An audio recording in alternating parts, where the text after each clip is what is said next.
نحمده ونصلي على رسوله الكريم وعلى آله وأصحابه أجمعين. أعوذ بالله من الشيطان الرجيم. بسم الله الرحمن الرحيم. وعباد الرحمن الذين يمشون على الأرض هونا وإذا خاطبهم الجاهلون قالوا سلاما.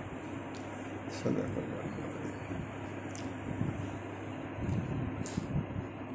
کئی دن سے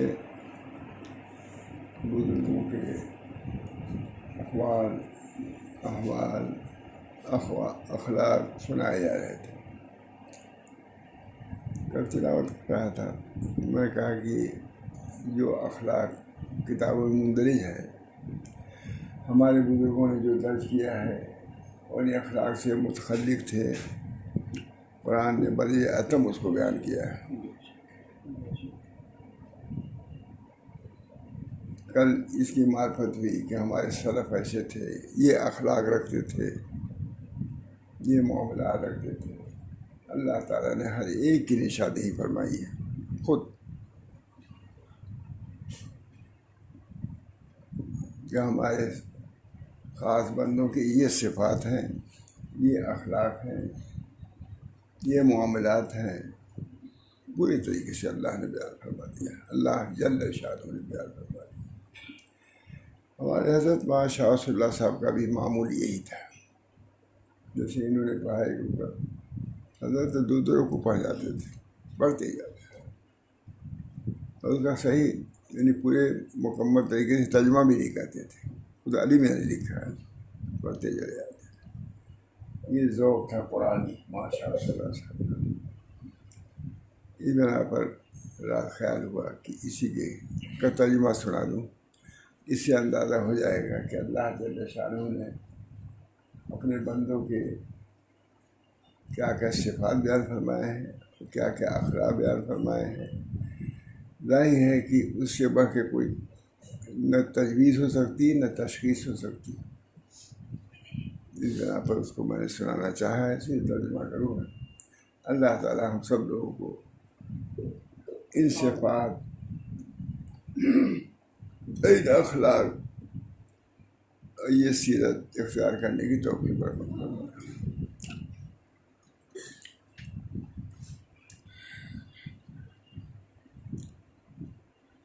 سرخی یہ کام کیا ہے، مدح عباد رحمان، جو اللہ کے بندے ہیں ان کی تعریف، وہ ذکر شمائل اہل ایمان و عرفان. اہل ایمان و عرفان کے کیا خصال ہیں اور عباد الرحمن کی کیا تعریف ہے، پورا بیان سرخی بیان کیا. سرخی نہایت اہم ہے. اللہ تعالیٰ کے نیک بندوں کی تعریف اور ایمان اور معرفت والوں کے شمائل کا ذکر ہے. معینوں میں نے شمائل سنا ہے، دن رات کئی سال سے گزر ہم لوگ اس میں لگے ہوئے ہیں. معینوں میں نے شمائل یہ کتاب لکھ رہے ہیں سیرت کی. لیکن وہاں کے آپ لوگ بھی جانتے ہوں کہ وہ قاری صاحب تھے، قاری وہ لے آ کے کتاب دیے تھے 20 سال پہلے، اور اسی وجہ سے ہم لگے ہیں اس میں، اسی وجہ سے لگے ہیں. اور اب تک پوری نہیں ہو سکی وہ کتاب. اسی مولک پہ مولانا بھی لگے ہیں، دیوبند بھی لگا ہے، افریقہ بھی لگا ہے، لیکن پوری نہیں ہو رہی. ایسی کتاب ہے مولانا. خود عرب علماء نے لکھا ہے کہ ایسی کتاب سیرت پر اب تک لکھی نہیں گئی. تو مجھے خواہش ہوئی کہ میں اس کا ترجمہ کروں. شروع کیا، ہمارے بہت سے دوست ہوئے، اب شاید مکمل ہو کے آ جائے. اللہ تعالیٰ معینوں میں شمائل، جو حضور کی جو شمائل و اخلاق ہے اس کا ایک ٹکڑا، سر چشمہ ہے. میں چشمہ ہی کہتے ہیں، اس کا ایک چشمہ ہے. وہ تو بحر سمندر، حضور کے اخلاق، ان کے شمائل تو ایک سمندر بے کنار. اس کا تھوڑا سا حصہ ہم نے ان کی کتاب کا تھوڑا سا ہم نے لکھا. تو انشاءاللہ چھپ کے آئے گی. دعا کیجیے گی. کتنے علماء لگے تھے. اللہ تعالیٰ بہرحال رب گزشتہ آیات میں رحمان سے نفرت کرنے والوں کا ذکر تھا. گزشتہ آیات میں رحمان یعنی اللہ تعالیٰ سے نفرت کرنے والوں کا ذکر تھا. اب آئندہ آیات میں عباد الرحمن یعنی رحمان کے خاص بندوں کے اوصاف کا ذکر ہے، جس سے مقصود یہ بتلانا ہے کہ رحمان کے بندے رحمان کی رحمتوں کا اور اس کی نعمتوں کا عملی طور پر کس طرح اور کس صورت میں شکر ادا کرتے ہیں. مقصود یہ بتلانا ہے کہ رحمان کے بندے یعنی اللہ تعالیٰ کے بندے رحمان کی رحمتوں کا اور اس کی نعمتوں کا عملی طور پر کس طرح اور کس صورت میں شکر ادا کرتے ہیں. لہذا جو شخص رحمان کے آثار رحمت و نعمت کے تشکر کا ارادہ کرے اور رحمان کے آثار قدرت و عجائب اسرار میں تفکر اور تدبر کا ارادہ کرے تو اس کو چاہیے کہ وہ رحمان کے شکرگزار بندوں کے نقش قدم پر چلے.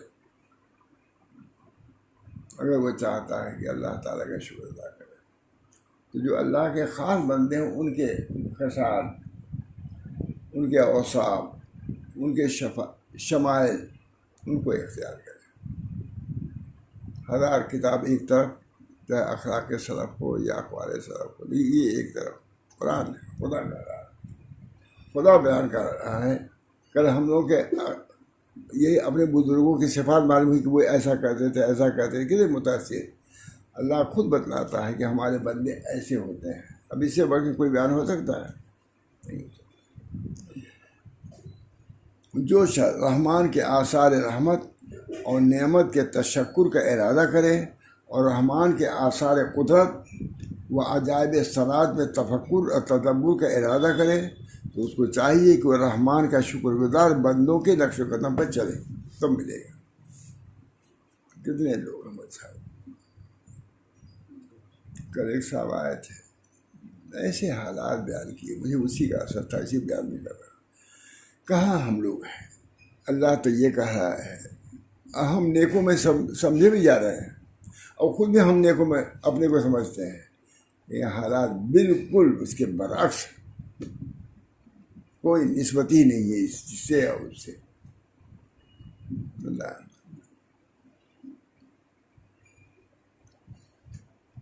اور اگر بر بنائے غفلت اس سے کوئی معصیت سرزد ہو جائے تو توبہ کرے. تو اس کو چاہیے کہ وہ رحمان کے شکر گزار بندوں کے نقش قدم پر چلے، اور اگر بر بنائے غفلت اس سے کوئی معصیت سرزد ہو جائے تو توبہ کرے. رحمان اپنی رحمت سے اس کے گناہوں کو نیکیوں سے بدل دے گا. اور اخیر میں عباد رحمان کی درجات رفیع اور منازل عالیہ کا ذکر کیا ہے اور بتلا دیا کہ جو رحمان سے نفرت کرے تو خدا اس کی پرواہ نہیں کرتا.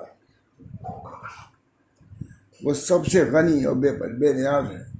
تم اگر اچھے اخلاق اختیار کرو گے تو اللہ تعالیٰ تم کو اجر و ثواب سے مشرف فرمائے گا، اور نہیں تو جہنم تیار ہے بھیج دے تو اس کو کوئی پرواہ نہیں. سب سے بے نیاز بارگاہ رحمان میں تقرب اور خصوصیت کا دار مدار محض ابدیت پر ہے، تکبر پر نہیں ہے. جتنے ابدیت اختیار کرو گے، عاجزی اختیار کرو گے، اللہ کے سامنے اتنا جھکو گے، خلق خدا کے ساتھ جو تعلیمات ہے اس کو برتو گے، تب تو سب کچھ ہے. کوئی درجہ تمہارا نہیں. یا اللہ تری کنت ترابا کافی کہیں گے جب اللہ تعالیٰ جانوروں کو مٹی کر دیں گے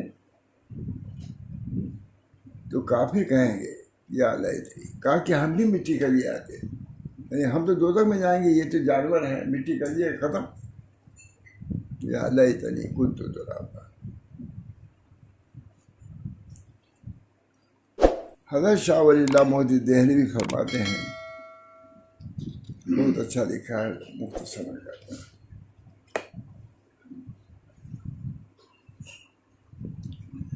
چنانچہ فرماتے ہیں کہ رحمان کے خاص الخاص بندے وہ ہیں جو ان صفات کے ساتھ موصوف ہے. مختصر لکھتا ہے. پہلی صفت یہ ہے جو زمین پر آہستگی سے چلتے ہیں یعنی بغیر تکبر اور سرکشی کے چلتے ہیں، اکڑ کے نہیں چلتے، تواضع اسی کے ساتھ۔ خود نبی اکرم صلی اللہ علیہ وسلم کے چال کے متعلق آتا ہے کہ جھک کے چلتے تھے، جیسے اوپر سے نیچے آدمی جھکتا جائے، اسی طرح حضور چال میں بھی متواضعانہ چال چلتے تھے۔ جو زمین پر آہستگی سے چلتے ہیں، یعنی بغیر تکبر اور سرکشی کے چلتے ہیں، تواضع ان پر ایسی غالب ہے کہ ان کی چال سے تواضع و عاجزی نظر آتی ہے۔ یہ چال ہی سے معلوم ہوتا ہے متواضع شخص اکڑ کے نہیں چلتے۔ عجوب و پندار کی چال اور کسی کی ہوتی ہے اور تواضع کی چال اور ہوتی ہے۔ زمین پر آہستہ قدم رکھنے کا یہ مطلب نہیں کہ سست رفتاری سے چلتے ہیں، یہ نہیں مطلب ہے، بلکہ مطلب یہ ہے کہ متکبرانہ چال سے نہ چلے، اگرچہ تیز رفتاری سے چلے لیکن تواضع کے ساتھ، انکسار کے ساتھ۔ کیا یہ چیز قرآن میں ہے تو ہم لوگوں کو بھی عمل کرنے کی بات ہے۔ میں نے مولانا محمد عمر سے کئی مرتبہ واقعہ سنا ہے کہ ایک جوان تھا، وہ اکڑ کے چل رہا تھا، ایک بزرگ کا یہ بیٹا یہ چال اللہ کو پسند نہیں ہے۔ کتنی بار سنا میں نے مولانا محمد عمر صاحب کے، اے بیٹا یہ چال اللہ کو پسند نہیں۔ کہا تم جانتے نہیں کہ میں کون ہوں؟ کہا میں جانتا ہوں۔ کیا ہو؟ تعارف کرایا، وہ تھا بادشاہ کا شہزادہ تھا۔ کہا ایک نطفے ناپاک سے تم پیدا ہوئے ہو اور اتنی غلاظت تمہارے پیٹ میں ہے، اور یہ تمہارے اندر سے بتاؤ، اس سے بڑھ کے تمہارا تعارف کیا ہو سکتا ہے؟ بزرگ نے پوری بات کر دی، اور مر کر کے خاک ہو جاؤ گے، یہ بھی کہا انہوں نے۔ اول تمہاری یہ ہے، درمیانی یہ کہ پاخانہ لیے پھر رہے ہو، اور آخری تمہارا کیا نتیجہ، مرو گے اور مل جاؤ گے خاک میں۔ حضرت عمر نے ایک جوان کو دیکھا کہ بہت آہستہ چلتا ہے، فرمایا ارے تو کیا بیمار ہے؟ یعنی اس سے مطلب نہیں کہ دھیرے دھیرے چلے گا، مطلب یہ کہ بالکل مریض بن کر کے چلو لیکن تکبر کی چال نہ چلو۔ ارے تو کیا بیمار ہے؟ اس نے عرض کیا کہ اے امیر المومنین، نہیں تو آپ صلی اللہ علیہ وسلم کو اوپر درہ اٹھایا، آپ رضی اللہ، یہ حضرت عمر نے اوپر درہ اٹھایا اور حکم دیا کہ قوت سے چلو، جیسا کہ آج پرستوں کا طریقہ ہے کہ اظہار نزاکت کے لیے آہستہ چلتے ہیں، وہ اس طرح چل رہا تھا۔ معلوم ہوا پہلی صفت یہ ہے، کیونکہ چال سے معلوم ہو جاتا ہے کہ متواضع ہے، مسکین لوگ جا رہے ہیں، تکبر نہیں ہے۔ اور دوسری صفت ان کی یہ ہے کہ بڑے سلیم الطبع حلیم الطبع ہے۔ ان کا طریقہ ہے کہ جب نادان لوگ اس سے کوئی جہالت اور نادانی کی بات کرتے ہیں، جن میں جھگڑے اور فساد کا اندیشہ ہو، تو یہ لوگ صاحب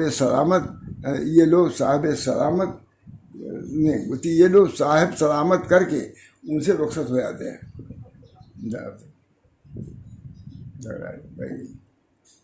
یعنی اگر کوئی نادان ان سے ناشائستہ بات کہے تو اس کے جواب میں نرم اور ملائم بات کہہ کر الگ ہو جاتے ہیں۔ دوسری صفت یہ ہے، چال بھی متواضعانہ اور بات بھی متواضعانہ، اس سے لڑتے نہیں بلکہ بات کو مختصر کر کے آگے بڑھ جاتے ہیں، اور ان سے منہ ہی نہیں رکھتے تاکہ جھگڑے کی نوبت آئے۔ مطلب یہ کہ اگر کوئی نادان ان سے الجھنا چاہے تو وہ پہلو بچا کر نکل جاتے ہیں۔ دوسری صفت ہے کس کی؟ مومنین کی، عباد الرحمن کی، رحمان کے جو بندے ان کے۔ پہلی بات یہ کہ چال ڈھال میں بھی متواضعانہ، لوگوں سے معاملات میں بھی کیا شریفانہ۔ تیسری صفت، اور عباد الرحمن کا دن تو اس طرح گزرا اور رات میں ان کی حالت یہ ہے کہ وہ اپنے پروردگار کے لیے سجدہ اور قیام کی حالت میں رات گزارتے ہیں۔ یہ بھی ایک بات ہے، یعنی نماز میں کبھی کھڑے ہوتے ہیں اور کبھی برسجود ہوتے ہیں۔ تین صفت ہو گئی، دن ایسے گزرا، رات۔ اور ایک صفت ان کی یہ بیان کی کہ باوجود شب بیداری کو ان پر خوف خداوندی کا اس قدر غلبہ ہوتا ہے، وہ یہ دعا مانگتے رہتے ہیں، اے ہمارے پروردگار ہم سے عذاب جہنم کو پھیر دیجیے۔ دن بھی اچھا، رات بھی اچھی، لیکن اس کے باوجود اپنے بزرگ نہیں سمجھتے، یہی سمجھتے ہیں کہ اللہ تعالیٰ ہم کو جہنم سے بچا لے، یہی بڑی بات ہے۔ سب کے لیے مولانا یہ تعلیمات سب کے لیے ہے، چاہے مدرسے کا ہو، چاہے خانقاہ کا ہو، چاہے بازار کو، سب کے لیے تعلیمات، سب کو یہ صفات پیدا کرنے ہیں۔ اور تصوف میں یہی تصوف کیا جاتا ہے، بتلایا تو یہی جاتا ہے، ہر جگہ بتایا جاتا ہے، لیکن عملی اعتبار سے ہم لوگ بہت پیچھے ہیں، ہم لوگ بہت پیچھے ہیں۔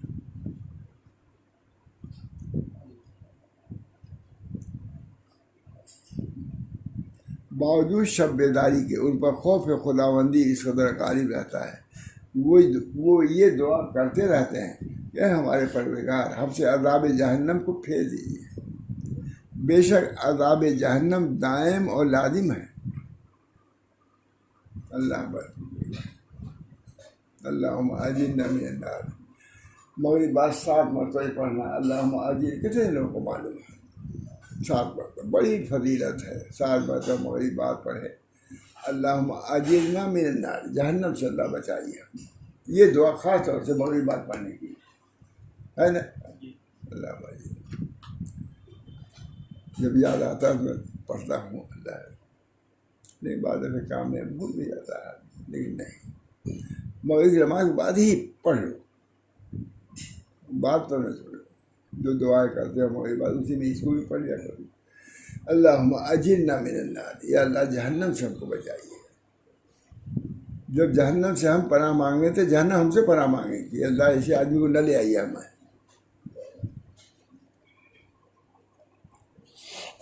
بے شک عذاب جہنم دائم اور لازم ہے، اس سے خلاصی ممکن نہیں۔ جس طرح قرض خواہ قرض دار کو چمٹ جاتا ہے اور اس کا پیچھا نہیں چھوڑتا ہے، اسے دوزخ کا عذاب گناہ گاروں کو چمٹ جائے گا، گویا اس کے وہ مخلوط ہے۔ جیسے قرض خواہ چمٹ جاتا ہے، یہ جہنم نہیں چھوڑے گی اللہ۔ یہ ہمارے سے ایمان، سب سے بڑا ایمان تو جنت اور دوزخ ہی کا ہے، اسی کا تو انکار ہے۔ بہت سے لوگ اس کی وجہ سے انکار کرتے، کہاں جنت، سب کیا ہے، موہوم چیزیں ہیں۔ علماء والے لکھتے موہوم نہیں، سب موجود ہیں، جہنم بھی موجود ہے، الجنت والنار مخلوقتان، شرکات میں ہے شاید موجودتان، مخلوقتان، مخلوق ہے، پیدا ہے، یہ نہیں کہ موہوم ہے، وہ پیدا ہے۔ جہنم بھی موجود ہے اور جنت بھی موجود ہے، اب آپ کو نہ دکھائی پڑے۔ کسی نے کہا، کتاب میں دیکھا ابھی جلدی، کسی نے کہا ہم نے اللہ کو، جیسے اسے بنایا تھا نمرود نے، حامان نے کہا کہ ہم نے بہت اوپر چڑھ کے دیکھا، خدا کا کہیں وجود نہیں ہے نا۔ کہا ایک صاحب نے لکھا ہے کہ اس زمانے میں یہ بیوقوف اٹھا تھا روس کا، اس کا کہا ہم بہت دور تک گئے، کہیں خدا کا وجود نہیں۔ کہا اس کو اتنا بھی نہیں معلوم کہ اس سے کیا مراد ہے، کتنا اوپر تم گئے ہو گیا ہوائی جہاز سے، وہ بھی کوٹھی بنوائے تھا گیا تھا، کہا خدا کا موجود نہیں۔ کہا اس زمانے میں یہ بیوقوف، یہ روس کا وہ ہے، کہا بیوقوف اٹھا تھا، یہ کہا اس نے، اتنی بات اس کو سمجھ میں آئی تھی کہ اللہ تعالیٰ تمہارے جہاز کے بارے گویا وہ اس کے مقبول نیز وہ دوزخ بلا شبہ بری قرار گاہ اور بری قیام گاہ، وقلا اللہ اللہ، جو ہر قسم کی مصیبت، ہر قسم کی ذلت کا مخزن ہے، اس سے برا ٹھکانہ نہیں ہوگا۔ یہ اللہ تعالیٰ بیان فرما رہے ہیں۔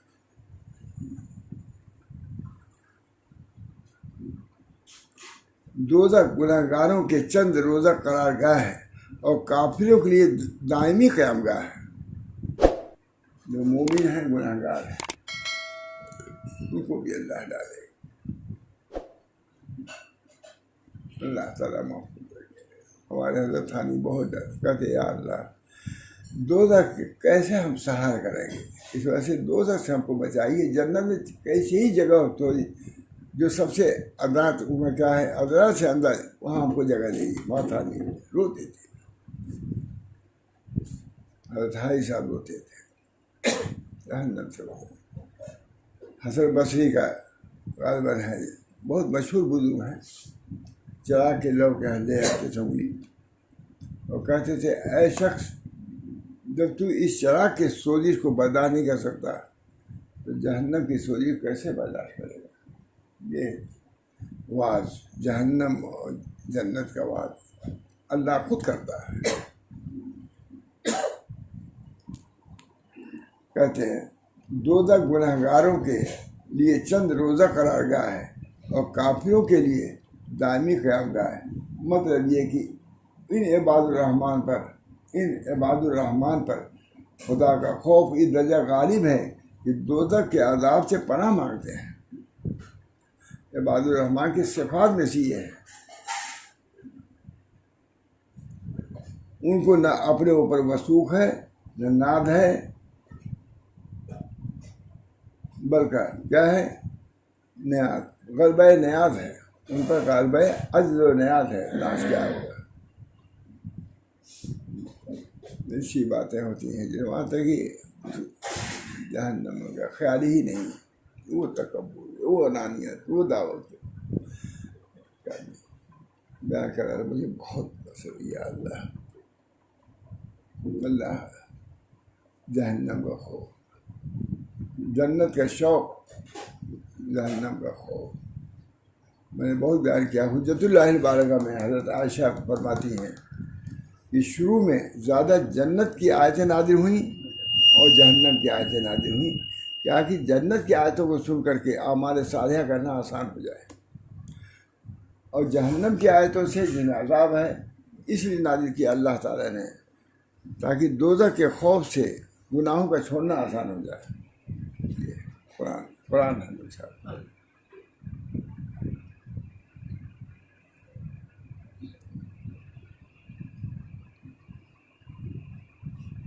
ناس کے بجائے غلبہ نیاز ہے. 5ویں کیا ہے؟ اور نعمت مال کے استعمال میں، نعمت مال کے استعمال میں عباد الرحمن کی صفت یہ ہے کہ جب وہ خرچ کرتے ہیں تو وہ نہ بیجا خرچ کرتے ہیں نہ تنگی کرتے ہیں. یہ بھی صفت اعتدال، اس میں بھی اعتدال. یہ نہیں کہ روپیہ پیسہ ہو گیا جو چاہے کرے.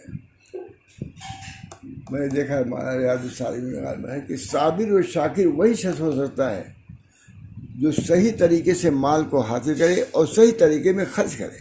یوں ہے صابر و شاکر. آپ آزاد نہیں ہیں، جیسے مال کے حاصل کرنے میں آپ آزاد نہیں ہیں، مال کے خرچ کرنے میں بھی آزاد نہیں ہیں. آپ کو تابع رہنا پڑے گا شریعت کے. یہ چیزیں ہیں بچہ. مالداروں کو بھی سمجھنا چاہیے، غریبوں کو بھی سمجھنا چاہیے، مولویوں کو بھی سمجھنا چاہیے، خانقاہیوں کو بھی سمجھنا چاہیے، تبلیغیوں کو بھی سمجھنا چاہیے. ہے کہ سب کو، کوئی بری نہیں ہے. سب کو یہ قرآن سب پر کیا ہے حاکم ہے، اس سے کوئی نکل نہیں سکتا. اگر یہ صفات ہیں تو سمجھو کہ عباد الرحمن ہو، ورنہ تمہاری کوئی حیثیت نہیں ہے، جہنم کے پرند بن جائے گا.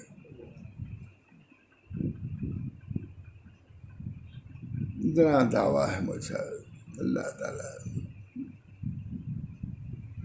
اتنا دعویٰ، کیا دعویٰ کرتے ہیں. حضرت محمد علی صاحب کے بارے بھی بیان کرتا ہوں. کوئی پوچھتا حضرت مزاج کیسا ہے؟ بانی ندوہ، کیا پوچھتے ہو؟ جب جنت میں جانے کا حکم ہو جائے گا تبھی میں سمجھوں گا میرا مزاج ٹھیک ہے. اس سے پہلے کیا ہے؟ مولانا محمد علی موگی بہت سناتے تھے حضرت. ان کا خرچ اسراف و بخل کے درمیان ہے، نہ اسراف ہے نہ بخل ہے. جہاں ضرورت ہوئی خرچ کی وہاں خرچ کیا، جہاں رکنے ہوا رک گئے، اب نہیں بس. ہر آدمی کو دیکھنا چاہیے کتنی ضرورت ہے. اسراف، شادی بیاہ موسم میں کھانے کے بارے میں کہتا ہوں، اتنا تیل کیا ہے، ضرورت ہے. ہم دیکھ چکے ہیں، تنگی دیکھ چکے ہیں. اس وجہ سے اسراف سے دل دکھتا ہے. کیوں ڈالنے ہوتا ہے تیل اتنا روغن دکھلانے کے لیے؟ بہت بڑے آدمی کھانے میں بھی اسراف نہیں ہونا چاہیے، پہننے میں بھی اسراف نہیں ہونا چاہیے۔ اسراف تو اسراف ہے۔ حضور اقدس صلی اللہ علیہ وسلم نے فرمایا، اے عائشہ، جب تک تمہارے کپڑے پیماندار نہ ہو جائے نہ اتارا کرو۔ حضرت عائشہ کتنی نازنین، کتنا حضور صلی اللہ علیہ وسلم کو پیاری، کہ انہوں نے یہ فرمایا، اے عائشہ۔ دوسرے موقع پر کہا حضرت عائشہ نے کچھ اچھا لباس پہنے، یا رسول اللہ کیا یہ ایسا کپڑا پہن کر کے کیا تکبر ہوگا؟ کہا نہیں، تکبر اپنے غیروں کو ذلیل سمجھنا تکبر ہے۔ اگر کوئی نعمت ہے اس کا شکر ادا کرتی ہے تکبر نہیں۔ کتنی تعلیم معتدل ہے حضور صلی اللہ علیہ وسلم کی، امتاً وسطاً۔ نبی بھی ہمارا بالکل متوسط، یہ نہیں کہ جدھر گئے بیٹھے گئے بس یہی سب کچھ ہے۔ اعمال میں بھی مول صاحب یہی سب کچھ نہیں ہے، کسی رات میں تہجد ہی پڑھ یہی نہیں ہے۔ تمہارے بال بچوں کا بھی حق ہے، کماؤ۔ نبی اکرم صلی اللہ علیہ وسلم عشاء کے وقت بیٹھے ہوئے تھے، ایک صاحب کلہاڑی لے کر کے جنگل کی طرف چلے جا رہے تھے۔ کسی نے کہا، یا رسول اللہ یہ بڑا دنیا دار ہے، ہم لوگ تو مطلب کہ ہم بیٹھے ہوئے ہیں ذکر کر رہے ہیں، یہ دنیا دار ہے۔ کہا کیوں کہتے ہیں ایسی بات؟ تم نفل ادا کر رہے ہو، وہ فرض ادا کرنے کے لیے جا رہا ہے۔ یہ ہے نبی صلی اللہ علیہ وسلم کی تعلیم۔ یہ نہیں کہ جو پیر مڑی نے کر دیا وہی ٹھیک ہے۔ ہر بزرگ کے یہاں کوئی مقربین ہوتے ہیں چاپلوس، میں تو رہا ہوں نا، مجھ سے زیادہ کوئی نہیں جانتا۔ حضرت بیان کرتے تھے کہ ہر بزرگ کے ایسے چاپلوس لوگ رہتے ہیں جو اس کو خود بگاڑا کرتے ہیں، اس کے غلط اس کی رہبری کرتے رہتے ہیں۔ اس کو بھی ہوشیار رہنا چاہیے، پیروں کو بھی۔ تمہارے پاس کون لوگ ہیں؟ چاپلوس تو نہیں ہیں، لوگوں کے معاملات تو نہیں بگاڑ رہے ہیں۔ بدر میں حضور اقدس صلی اللہ علیہ وسلم فرمایا کہ مجھ کو تم لوگ ایسی حالت میں باہر آنے دو جبکہ منشرح القلب ہوں میں قلب میں، انہیں کہ ان سے ان قبال کے طرف فرق پہنچے گا۔ بالو اسی میں رہتے ہیں کہ بدر کیا جائے، یہ کیا جائے، وہ کیا جائے، میں جانتا ہوں۔ ہر بزرگ کہہ رہے تھے، ہر بزرگ کہہ رہے تھے۔ حضرت تھانوی گئے مکہ، حضرت نے کہا اچھا بھائی تم چلے جاؤ، اب وطن میں جاؤ۔ خود ہمارے حضرت سماعت تھانوی نے کہا کہ وسیع اللہ اب تم اپنے وطن میں جاؤ، وہاں کام کرو، یہاں اب نہ رہو۔ کچھ لوگ رہتے ہیں، ہر جگہ رہتے ہیں، لیکن کیا ہے، بعض بزرگ ایسے تھے کہ ان کے مرید نماز تک چھوڑ دیا۔ کسی نے کہا بھائی تم اتنے بڑے بزرگ کیا رہے، نماز کے لیے چھوڑ دیا؟ کہا ہم ایک دن بھی اللہ کے لیے رہے ہی نہیں۔ جب اللہ کے لیے بزرگ کا کیا قصور ہے؟ اس کا قصور ہے کہ اس نے نیت ہی صحیح نہیں کیا، تو اللہ نے بھی اس کو محروم کر دیا۔ بہت یہ اللہ تعالیٰ کا دین ہے، جتنا آدمی جھکے گا، سچائی جتنا اختیار کرے گا، اللہ تعالیٰ اس کو محروم نہیں کرے گا۔ اور پہلے ہی سے سچائی اگر نہیں ہے تو جیسے گئے تھے ویسے نکل آئے گا، جیسے داخل ہوا ویسے ہی نکلا، کوئی فرق نہیں ہوتا۔ اصلاح کی نیت سے جب جائے۔ حضرت تھانوی رحمۃ اللہ سے ایک دفعہ حضرت نے فرمایا فلاں آدمی اتنے دن تک بزرگ کہہ رہا اور اس کا یہ حال ہے، فرمایا رہنے سے کیا ہوتا ہے؟ یہ بہت نقل کرتے تھے حضرت تھانوی کا، رہنے سے کیا ہوتا ہے؟ اصلاح کی نیت سے رہے گا تو فائدہ ہوگا نہ نہیں ہوگا، رہنے سے کیا ہوتا ہے؟ یہ حضرت تھانوی کا ہے۔ ماشاء رسول اللہ صاحب نے یہ سوال کیا حضرت تھانوی سے کہ فلاں آدمی اتنا دن تک بزرگ کہہ رہا ہے، اس کا کیا رہنے سے کیا ہوتا ہے؟ اسے اخلاص سے رہے گا تب نہیں اصلاح ہوگی۔ جو اخلاص سے رہ ہی نہیں، قرآن شریف میں ہے جیسے داخل ہوا تو ویسے ہی نکلے۔ کفر کے ساتھ حضور کی مجلس میں گیا تو کفری کے ساتھ نکلے گا، ایمان کہاں سے آئے گا؟ وہ تو نیت سے گئے ہی نہیں ایمان کے لیے۔ کتنے منافقین مسجد نبوی میں بیٹھتے تھے، سنتے تھے اور حضور کو اٹکی مرکی کرتے تھے، چڑھاتے تھے۔ اس قسم باتیں۔ اصلاح تو ہمیشہ اخلاص سے ہوگی، جب نیت کرو گے تبھی اللہ دے گا۔ تم نیت بھی نہیں کرو، انلزمکموہا وانتم لہا کارہون، جس چیز کو تم ناپسند کرتے ہو اس کو اللہ تم کو دے گا؟ کبھی نہیں دے گا، طلب پر دیتا ہے خدا۔ منافقین کبھی ایمان کے لیے گئے نہیں، اس وجہ سے منافق ہی رہ گئے۔ پھر درک الاسفل من النار، جہنم کے نچلے طبقے میں جائیں گے۔ جو حضور کی صحبت میں بیٹھتے تھے، مسجد نبوی میں رہتے تھے، وہ پھر درک الاسفل من النار، جہنم میں جائیں گے، ہے کہ نہیں؟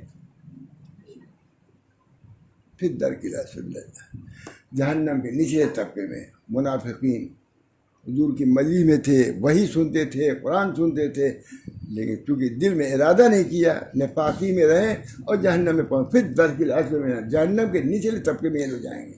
اللہ ہم لوگوں کو محفوظ رکھے۔ یہ قرآن ہے، اب بھی ہے۔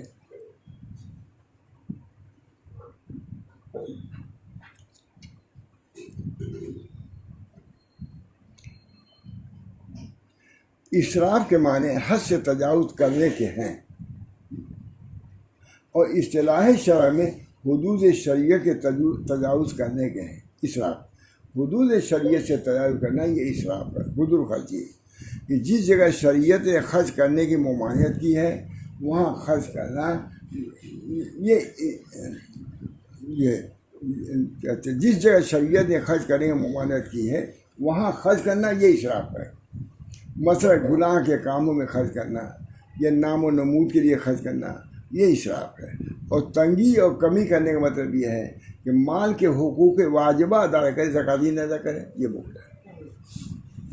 اور شریعت نے ان دونوں باتوں کو، یعنی اسراف اور بخل کو ممنوع قرار دیا ہے۔ جیسے بخل منع، اسراف منع، جیسے اسراف منع ویسے بخل بھی منع، دونوں کے درمیان امتاً وسطاً۔ ہماری پوری امت وسط درمیانی ہے، نہ اسراف میں جاتی ہے نہ بخل میں جاتی ہے، درمیان میں ایک سڑک ہے، کل صراط ہے، اسی پر چلتی ہے۔ یہ شریعت محمدی ہے۔ جیسے دوسری اشارہ ہے ولا تجعل یدک مغلولۃ فی عنقک ولا تبسطها کل البسط۔ مسند احمد میں ابو درداء سے روایت ہے کہ حضرت صلی اللہ علیہ وسلم نے ارشاد فرمایا من فقہ الرجل قصدہ فی معیشتہ۔ آدمی کے فقہ کی بات علامت یہ ہے کہ اپنی معیشت میں توسط و اعتدال کو ملحوظ رکھے۔ اپنی معیشت میں توسط و اعتدال کو ملحوظ رکھنا آدمی کی دانائی ہے۔ یہ ہے پہلے کہ من فقہ الرجل، رجل کی عقل مندی سے یہ بات ہے کہ اعتدال رکھے، سمجھے کہ یہاں ہم کو خرچ کرنا چاہیے یا نہیں کرنا چاہیے۔ لیکن مجھے حدیث نہیں سنا ہوگا، حضرت صلی اللہ علیہ وسلم فرمایا من فقہ الرجل قصدہ فی معیشتہ، اپنی معیشت میں میانہ روی کو اختیار کرنا، یہ حضور کے فرما رہے ہیں، یہ عقل مندی کی بات ہے۔ یہ جہاں موقع بے موقع خرچ کیا ہے۔ چلیے مسند احمد میں عبداللہ بن مسعود سے مروی ہے کہ رسول اللہ صلی اللہ علیہ وسلم نے ارشاد فرمایا ما آل من اقتصد، یہ نہیں ہے، سب حدیث ہے، ہم لوگ بھی پڑھے، سب سوال پڑھے ہوئے، ہماری بھی نئی چیزیں ہوتی ہیں۔ تو حضرت کا ایک معمول تھا، سناتے تھے، یہ تو کتاب رہی بھی نہیں ہوئی حضرت کے زمانے میں۔ مروی کہ رسول اللہ صلی اللہ علیہ وسلم نے ارشاد فرمایا ما آل من اقتصد، محتاج نہیں ہوا وہ شخص جس نے خرچ میں اعتدال کیا۔ ما آل یعنی فقیر نہیں ہوا، تنگ دست نہیں ہوا، جو کہ میانہ روی اختیار کرتا ہے۔ رسول اللہ صلی اللہ علیہ وسلم فرمایا ما آل من اقتصد، محتاج نہیں ہوا وہ شخص جس نے خرچ میں اعتدال اور میانہ روی کو ملحوظ رکھا۔ سب ضرورت ہے، مردوں کو بھی عورتوں کو بھی۔ میں تو مذہب مالداروں کے میں رہا ہوں، لیکن ان لوگوں کو میں کبھی اسراف کرتے ہوئے نہیں دیکھا۔ گجراتی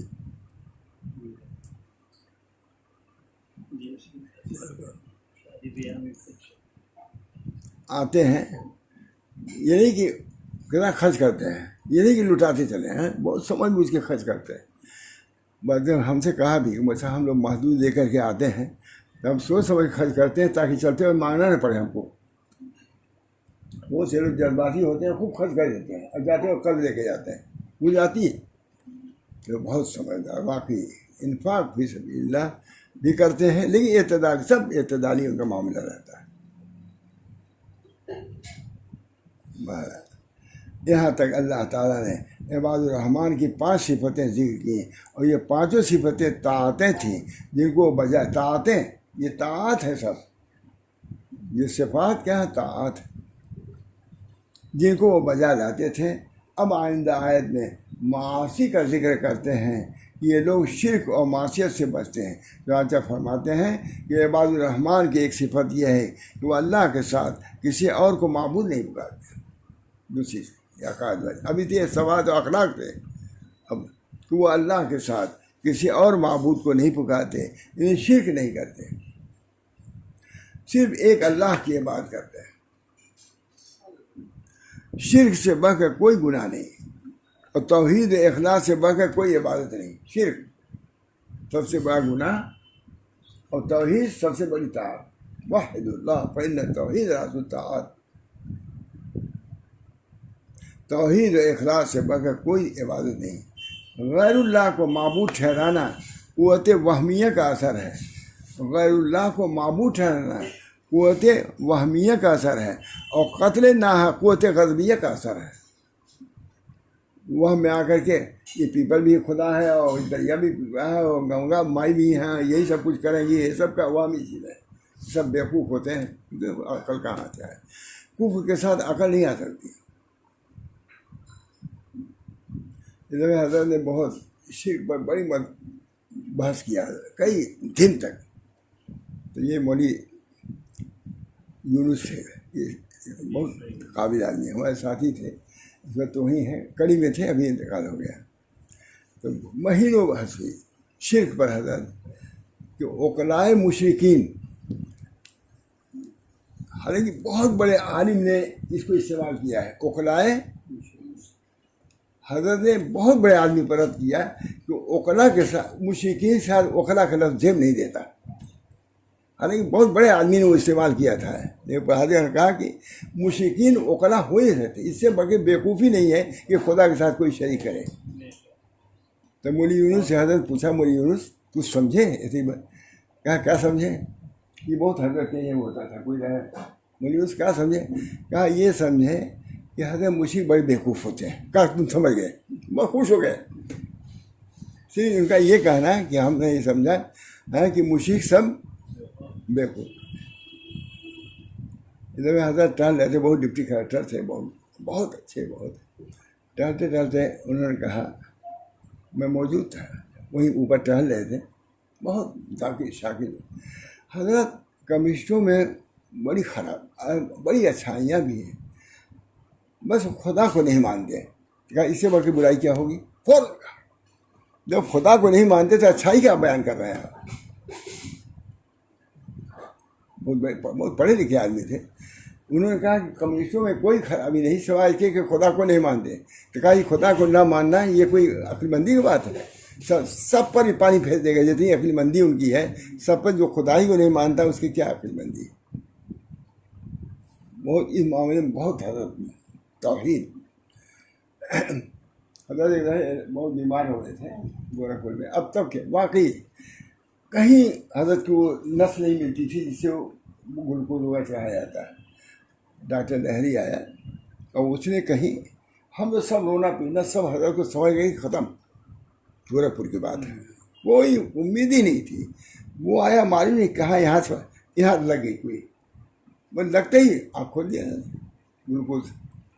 جب وہ آیا ہے تب حضرت اچھے ہو گئے۔ آیا کہا مولانا، اسے کہا مولانا ہم نے آپ کو بچا لیا۔ بس خبا میں اس نے بچایا کہ اللہ نے بچایا مجھ سے۔ پھر اس کا کبھی علاج نہیں کیا، بولا جی نہیں، اطباء کو بلایا، کہا کہ آپ لوگ علاج کیے، اب اس کا علاج مشرک ہے یہ۔ ہم لوگ تھے، کہا مولانا آپ کو ہم نے بچا لیا، بس ناخوش ہو گئے۔ کہا نہیں یہ مشرک ہے، مجھ کو اللہ نے میرے بچایا، یہ کیا بچائے گا؟ یہ ہے شرک۔ ان شرک لظلم عظیم ہے، شرک ظلم عظیم ہے۔ کہتے ہیں کہ اللہ کو معبود ٹھہرانا یہ قوت یہ بھی لفظ کے سنا ہم نے کبھی نہیں۔ اللہ کو معبود ٹھہرانا نہیں، غیر اللہ بھائی، غیر اللہ کو معبود ٹھہرانا قوت وہمیہ کا اثر ہے، اور قتل ناحق کرنا یہ قوت غضبیہ کا اثر ہے، غصے میں آ کے قتل کرتا ہے۔ اور زنا قوت شہویہ کا اثر ہے، جیسا کہ آئندہ آیت میں دونوں کا ذکر آیا ہے۔ اور عباد الرحمٰن کی صفت ہے، وہ نہیں مار ڈالتے ہیں اس جان کو جس کے مارنے کو اللہ نے حرام کر دیا، ناحق قتل نہیں کرتے، جیسے مسلمان کی جان یا کافی زندگی، مگر حق کے ساتھ، یعنی کسی کو ناحق قتل نہیں کرتے مگر حق کے مطابق قتل کرتے ہیں۔ حق کے مطابق قتل کرنے کا مطلب یہ ہے کہ جس قتل کی شریعت نے اجازت دی ہے، اور وہ قتل حق ہے، جسے مرتد کو قتل کرنا اور بطور قصاص کسی کو قتل کرنا، رہزنوں و فتنہ پردادوں کو قتل کر دینا، پھانسی دینا، شادی شدہ زانی کا قتل کرنا جائز ہے، اور جہاد میں کافروں کو قتل کرنا وغیرہ وغیرہ، یہ سب قتل حق ہے، بحق کے شرع اس کے قتل کرنے کا حکم ہے۔ یہ قتل معصیت نہیں بلکہ عبادت ہے، بلا وجہ شرعی کسی کو مارنا یہ قتل ناحق ہے بلا وجہ۔ ایک اور آ گئی ہے، اور عباد الرحمٰن کی ایک صفات یہ ہے کہ وہ زنا نہیں کرتے۔ کسی کی عورت سے زنا کرنا گناہ کبیرہ ہے، اور ہمسائے کی عورت سے زنا کرنا بدترین گناہ ہے۔ اب آئندہ آیت میں ان افعال قبیحہ کے مرتکب کی سزا سنا رہے ہیں، انشاءاللہ اگر موقع رہے تو کر سنائیں گے۔ یہ تو اعمال ہو گئے، اب اس کے بعد سزا بھی آ رہی ہے۔ اللہ تعالی ہم سب لوگوں کو ان اخلاق بد سے محفوظ رکھیں۔ بزرگوں نے بھی بیان کیا ہے، خدا نے خود بیان کر دیا ہے۔ اللہ تعالی ہم سب لوگوں کو ان آیات پر بھی عمل کرنے کی توفیق دے، اور وہ اخلاق حمیدہ جس کو اللہ نے بیان فرمایا اور ان کو عباد الرحمٰن کی صفات بیان کیے ہیں، اللہ ہم سب کو عباد الرحمٰن میں داخل کرے اور ان کی صفات سے متصل و موصوف کرے۔ وآخر دعوانا الحمدللہ رب العالمین۔ دعا کیجیے اللہ تعالی ہم سب کو عافیت دائم عطا فرمائے، اور تمام بد اخلاقیوں سے ہم سب کی حفاظت فرمائے۔ بد اخلاقیاں بہت ہی جہنم میں لے جانے والی چیزیں ہیں، اللہ ان سے بچنے کی توفیق دے، اور اللہ تعالی ہم سب کے لیے ان اخلاق کو اختیار کرنا آسان فرما دے۔ جبکہ حالات سننے سے معلوم ہوتا ہے کہ عوام کو کیا خواص کو بھی ان اخلاق کو اختیار کرنے کی فکر نہیں ہے۔ اللہ ہم سب کے اندر فکر پیدا کر دے، ہم سب لوگوں کو با اخلاق بنا دے۔ ربنا تقبل منا انک انت السمیع العلیم برحمتک یا ارحم الراحمین، محمد رسول نبی کریم صلی اللہ علیہ وسلم۔